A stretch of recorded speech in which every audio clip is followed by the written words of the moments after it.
कहा जाता है कि हेल्थ इज़ वेल्थ, कि आपका जो स्वास्थ्य है वही आपका धन है।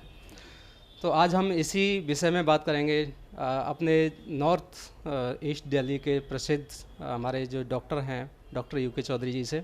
डॉक्टर यूके चौधरी जी, आपका इस हेल्थ के कार्यक्रम में बहुत बहुत स्वागत है।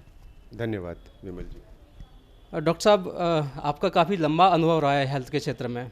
आपने डेंटिस्ट्री में नए आयाम स्थापित किए हुए हैं और इसके अलावा आपने अपने हॉस्पिटल को काफ़ी आगे तक बढ़ाया है। बहुत सारी स्पेशलिटी का यहाँ पे इलाज होता है। तो हम जानना चाहेंगे कि एक्चुअल में इस हॉस्पिटल के अंदर, मोरल हॉस्पिटल के अंदर, क्या क्या स्पेशलिटीज़ हैं? जी, मैं धन्यवाद करता हूँ आप आज इस छोटे से इंटरव्यू में आप मेरे साथ आए हैं और मेरे हॉस्पिटल के लिए बहुत सौभाग्य है कि मुझे अपने हॉस्पिटल के बारे में बताने का अवसर मिल रहा है। सभी को प्रणाम करता हूँ और ये बताना चाहता हूँ कि मोरल हॉस्पिटल, ज़्यादातर लोग जो है मोरल हॉस्पिटल को एज ए डेंटल क्लिनिक और एज ए गायनोकोलॉजिस्ट क्लिनिक जानते हैं। क्योंकि जब हमने शुरू किया, मैंने और मेरी वाइफ डॉक्टर संगीता चौधरी ने, तो यही दो स्पेशलिटीज़ हमने शुरू की थी 20 साल 25 साल पूर्व। तो लोगों को भ्रम है कि बस दो ही चीज़ें हैं। मेरे बहुत क्लोज फ्रेंड्स, बहुत क्लोज, जब कभी जिक्र होता, अच्छा डॉक्टर साहब हड्डी का भी इलाज होता है, अच्छा डॉक्टर साहब स्किन के डॉक्टर भी आते हैं, अच्छा एमडी मेडिसिन में ये सारी बीमारियों को देखते हैं वो। तो लोगों को ये भ्रम है। तो मैं बताना चाहता हूँ, जो जनरल स्पेशलिटीज़ हैं, सर से लेके पाँव तक कोई भी बीमारी है उसका इलाज यहाँ पर होता है। सुपर स्पेशलिटीज़ नहीं है। सुपर स्पेशल का मतलब जैसे हार्ट की बीमारी के लिए सुपर स्पेशलिस्ट चाहिए।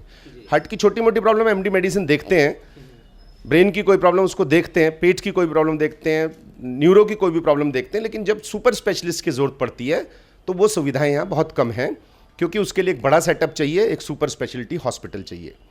वो भी भविष्य में मेरी प्लानिंग है और अगले आने वाले 10 वर्ष के अंदर हम सुपर स्पेशलिटी हॉस्पिटल बनाएंगे। तो मैं ये बताना चाहता हूँ कि जैसे मैं ऊपर से नीचे तक शुरू करूँ, एमडी मेडिसिन, गायनोकोलॉजिस्ट तो हैं ही डॉक्टर संगीता, हमारे MD medicine doctor Neeraj Chaudhary मेरे ब्रदर इन लॉ हैं।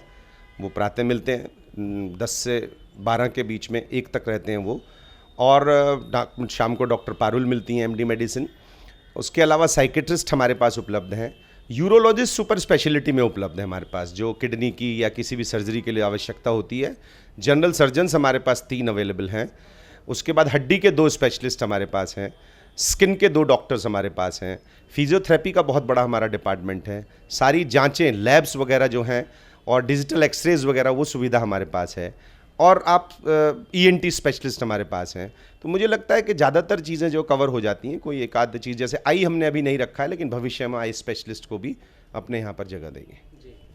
तो इसमें जो स्पेशलिटी की हमने बात की, तो लगभग सारी स्पेशलिटी जो एक नॉर्मल लोगों को जो बीमारियां होती हैं, वो सारे के सारे इलाज यहाँ पे किए जा सकते हैं। इसके अलावा अगर हम सुविधाओं की बात करें, इंफ्रास्ट्रक्चर की बात करें, तो उसकी क्या फैसिलिटी? देखिए, इंफ्रास्ट्रक्चर में एक मॉड्यूलर ओटी बहुत महत्वपूर्ण चीज़ होती है। हमारा हॉस्पिटल NABH एक्रेडिटेड है। एक नेशनल स्टैंडर्ड्स होते हैं, राष्ट्रीय मानक हैं, उनको प्राप्त कर चुका है। बहुत वर्ष पहले हमने NABH करा लिया था वो। उसमें बहुत बड़ी रिक्वायरमेंट्स हैं, जैसे सेंट्रल एयर कंडीशनिंग सिस्टम होता है, जिसके अंदर फ्रेश एयर सिस्टम है। वो ज़रूर होना चाहिए कि भाई आप ऑक्सीजन आपकी अगर कम हो रही है तो बाहर से ऑक्सीजन ऑटोमेटिकली डालता है वो सिस्टम पूरे हॉस्पिटल में।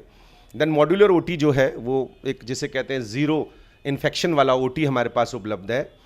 और उसके अलावा हम देखें तो बेस्ट इक्विपमेंट्स जो हैं ECG के, डिजिटल एक्सरे के, उसमें वो उपलब्ध है हमारे पास।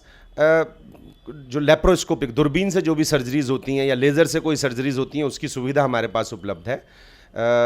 अगर हम कहें तो इसके अलावा जो भी इक्विपमेंट्स हैं, वो आधुनिक इक्विपमेंट्स हमने रखे हुए हैं। हमारा डेंटल में जब number of patient wise we are biggest in north India. हम नॉर्थ इंडिया में रोज़ पेशेंट जो जितने देखते हैं, वो इससे ज़्यादा कोई नहीं देखता है। हमारे पास लगभग 14 डेंटिस्ट वर्क करते हैं और 7 सुपर स्पेशलिस्ट अलग अलग डेज पे आते हैं MDS अपने अपने फील्ड को। जैसे मैं देखता हूँ ऑर्थोडोंटिक्स, जो टेढ़े मेढ़े दांत हैं या उनको, और मेरे भतीजे हैं देवांश, वो इम्प्लांट्स को आजकल देखते हैं। बहुत इंपॉर्टेंट है इम्प्लांट्स आजकल। स्क्रू वाला दांत होता है आजकल, जिसके मुंह में एक भी दांत नहीं, उनके भी फिक्स दांत लगाए जा सकते हैं। हमारे BDS बहुत, जिसे कहते हैं, सक्षम है। 5-5 साल से हमारे पास वर्क कर रहे हैं। और MDS जैसे ओरल सर्जरी, जबड़ा टूट गया या वक्कल दाढ़ निकालनी है या फिर गम्स की सर्जरी के लिए रिक्वायरमेंट है, या सुपर स्पेशलिस्ट डेंचर्स के लिए चाहिए रिक्वायरमेंट है, तो वो हमारे पास अभी उपलब्ध होते हैं। जी। तो अभी जो दांतों का जो इलाज होता है, तो जो लोग हैं जिनको दांतों में प्रॉब्लम होती है जी तो किस किस तरह की प्रॉब्लम दांतों में आती है? जी बिल्कुल, जैसे मैं तो डेंटिस्ट ही हूँ, अब मुझे लगता है विषय डेंटिस्ट्री पे ही आपने जो पूछा बहुत महत्वपूर्ण है। हमारे यहाँ पर जो जिसे कहते हैं कि जो पेशेंट्स आते हैं, और हिंदुस्तान में या बाहर भी कोई बीमारियाँ हैं, सबसे इम्पॉर्टेंट होता है कि ज़्यादातर लोग दांत के दर्द के साथ आते हैं।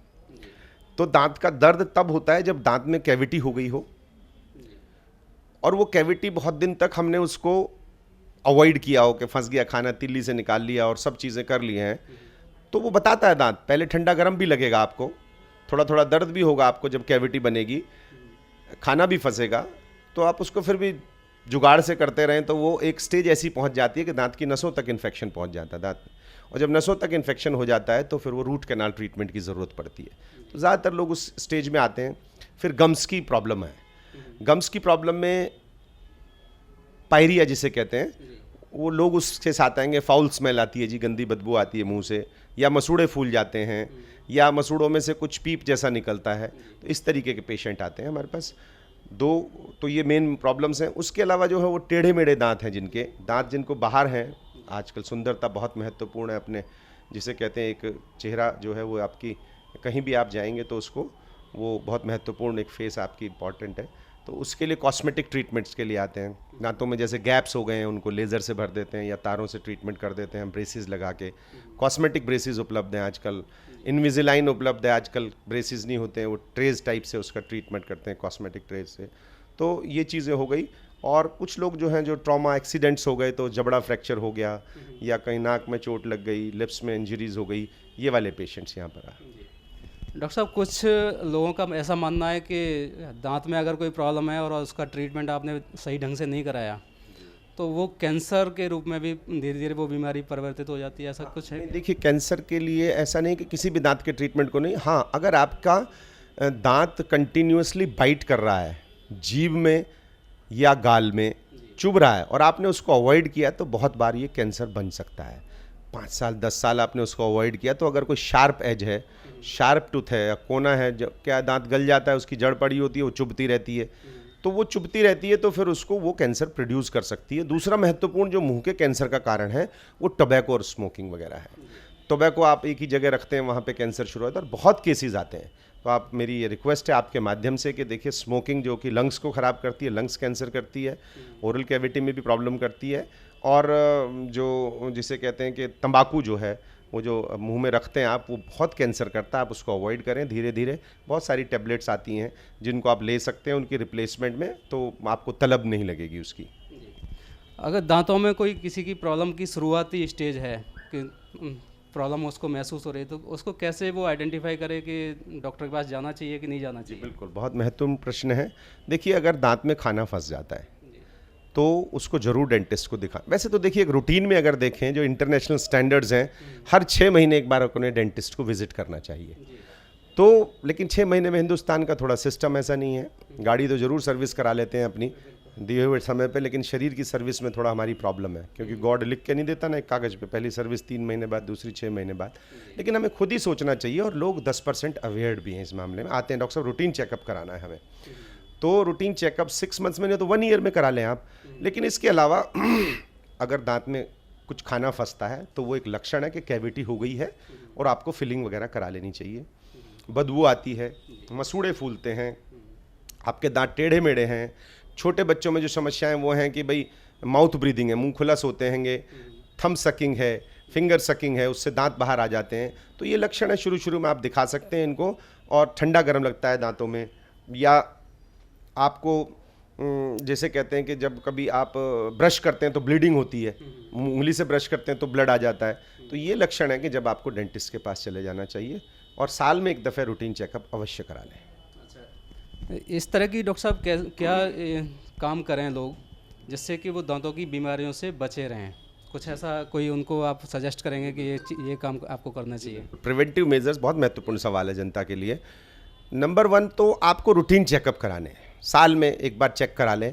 कोई समस्या ज़रूर, कोई ना कोई समस्या दांत में छोटी मोटी मिल जाती है जिसका आपको ज्ञान नहीं। जैसे जिंजिवाइटिस है, पायरिया का शुरुआती लक्षण है, वो शुरू में पता लग गया तो आप पायरिया से बच सकते हैं। आपको नहीं पता लगता कि जिंजिवाइटिस के क्या लक्षण है, कभी कभी ईचिंग होगी, कभी कभी आप ब्रश करेंगे तो हल्की फुल्की ब्लीडिंग हो जाएगी, तो वो कई बार पेस्ट आप करते हैं उसमें नहीं पता लगती है। देन फूड हैबिट्स, आपके खाने की जो हैबिट्स हैं, फल होने चाहिए, फाइब्रस डाइट होनी चाहिए। आजकल हम देखिए पिज़्ज़ा, बर्गर और ये सब चीज़ें खाते हैं जो कि सॉफ्ट डाइट है, तो उससे एक तो जॉ का मूवमेंट बहुत कम होता है, आपकी च्यूइंग कैपेसिटी घटती है, और दूसरा जो है वो सॉफ्ट फूड होने से जल्दी ही कन्वर्ट हो जाता है एसिड्स में।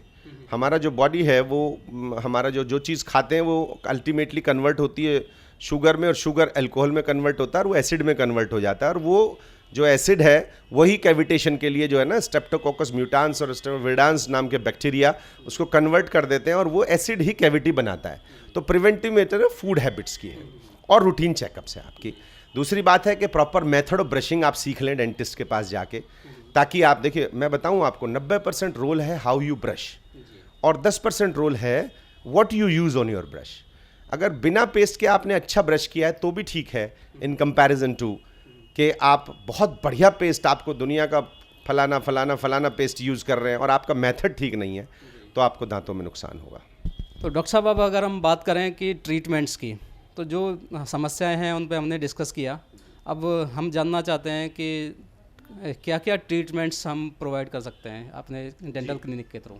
तो मैं बताना चाहता हूं कि हमारे जो क्लिनिक है उसमें कोई भी ऐसी समस्या नहीं है दांत से या जबड़े से रिलेटेड जो ठीक नहीं हो सकती है।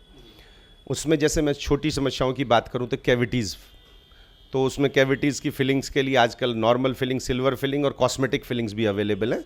कॉस्मेटिक फिलिंग्स में वो लाइट क्योर्ड मटेरियल होता है वाइट कलर का, दांत के कलर से मैच करते हैं और उस कलर की फिलिंग कर देते हैं। देन अगर दांत में ज़्यादा ख़राब हो गया तो पेनलेस एक्सट्रैक्शंस हम करते हैं, बिल्कुल दर्द नहीं होने देते हैं। Then cleaning of the teeth, scaling बोल देते हैं जिसे, वो अल्ट्रासोनिक मशीन से क्लीनिंग करते हैं। देन और स्टेनिंग्स अगर टीथ में हो गई हैं तो कॉस्मेटिक लेयरिंग हम टीथ की कर देते हैं, या फिर कुछ अलग समस्या है तो ब्लीचिंग और वाइटनिंग ऑफ द टीथ का जो एक प्रोसेस है वो हम करते हैं।